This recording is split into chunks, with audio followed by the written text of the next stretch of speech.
Avant toute chose, il est important que vous compreniez parfaitement le cycle menstruel féminin car il s'agit d'un système complexe que vous pouvez facilement apprivoiser si vous en percez les mystères.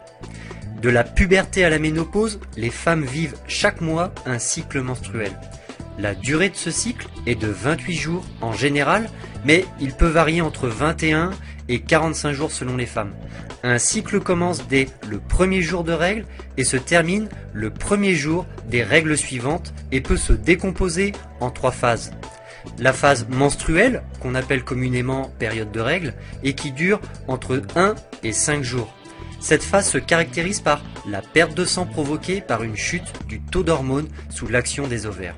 Tout ceci crée le détachement de la muqueuse utérine interne sous forme de sang. Il y a également la phase folliculaire qui s'étend du 6e au 14e jour après le début des règles. Ici, le taux d'œstrogène augmente dans le sang, ce qui permet la reconstitution de la muqueuse utérine. La création de cette couche à l'intérieur de l'utérus permettra d'accueillir un œuf fécondé. Cette phase s'accompagne également de l'apparition d'une glaire qui permettra le passage des spermatozoïdes dans l'utérus et la fécondation éventuelle de l'ovule au 14e jour. Enfin, la phase sécrétoire qui dure du 15e au 28e jour est l'étape durant laquelle l'ovule fécondé pourra s'implanter dans l'utérus. À ce moment-là, il y a 2 cas de figure. Soit l'ovule fécondé s'est bien implanté et le processus de la grossesse est en route, soit il ne s'est pas implanté et dans ce cas, le taux d'hormones libérées par les ovaires chute et les règles arrivent à nouveau. C'est la fin d'un cycle et le début d'un nouveau. La libération d'un ovule par l'ovaire s'appelle l'ovulation et cet événement est essentiel pour la reproduction. La rencontre du spermatozoïde avec l'ovule forme l'embryon. Cette phase d'ovulation dure environ 24 heures et se produit en général 14 jours après le premier jour de règles.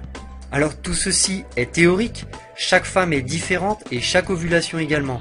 Les dates peuvent varier, il se peut également qu'il y ait un mois durant lequel l'ovulation ne se produise pas. C'est pourquoi il est primordial de savoir repérer le moment de l'ovulation pour optimiser ses chances de concevoir un bébé. Justement, mettez toutes les chances de votre côté pour que la fécondation ait lieu. Pour cela, vous devez privilégier vos rapports durant cette phase d'ovulation. Encore faut-il la repérer. Voici plusieurs moyens de vous y prendre. La première chose que vous devez faire est de déterminer la durée de votre cycle. Est-ce que c'est 22 jours, 28 ou bien 32 jours? Voici comment faire. Notez sur votre calendrier la date précise du début et celle de fin de vos règles. Faites cela pendant 2 ou 3 mois. Vous parviendrez ainsi à déterminer plus précisément la durée de vos cycles. Une chose est sûre, la phase qui suit l'ovulation et qui précède donc les règles est toujours de 14 jours. Vous pouvez donc calculer la date d'ovulation grâce à un calcul très simple. Je vous le mets en application sur 3 exemples. Pour un cycle de 28 jours, l'ovulation a donc lieu le 14e jour. Pour un cycle de 22 jours, l'ovulation a lieu le 8e jour. Et pour un cycle de 32 jours, l'ovulation a lieu le 18e jour. Une fois que vous aurez repéré le jour de votre ovulation, privilégiez les rapports avec votre conjoint ce moment-là. Même si la phase d'ovulation ne dure que 24 heures, vous êtes féconde pendant une période plus longue. Les spermatozoïdes vivent 4 jours, vous êtes donc féconde 4 jours avant l'ovulation. La fécondation de l'ovule peut donc se faire durant ces 5 jours. La douleur est également un bon moyen de repérer que vous êtes en train d'ovuler. Cette douleur décrite comme un tiraillement dans le bas du ventre est assez semblable à la douleur ressentie pendant les règles au niveau des ovaires.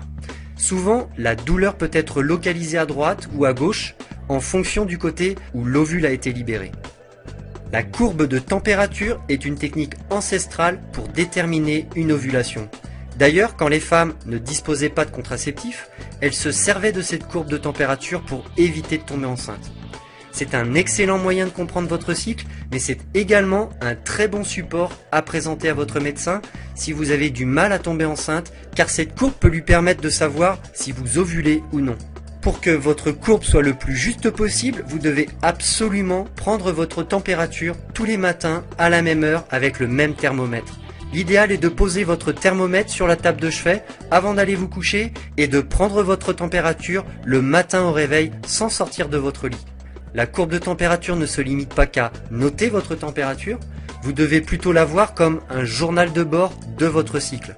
Notez-y vos rapports, la prise éventuelle de médicaments et tous les détails susceptibles d'avoir un impact sur votre courbe. Sur votre courbe de température, vous pouvez distinguer deux phases. La première phase de 14 jours, durant laquelle la température oscille entre 36,1 et 36,7, puis la seconde phase de 14 jours durant laquelle la température passe la barre des 37 degrés juste après l'ovulation. L'ovulation a donc lieu entre ces deux périodes et plus exactement le dernier jour de la première phase quand la courbe est la plus basse.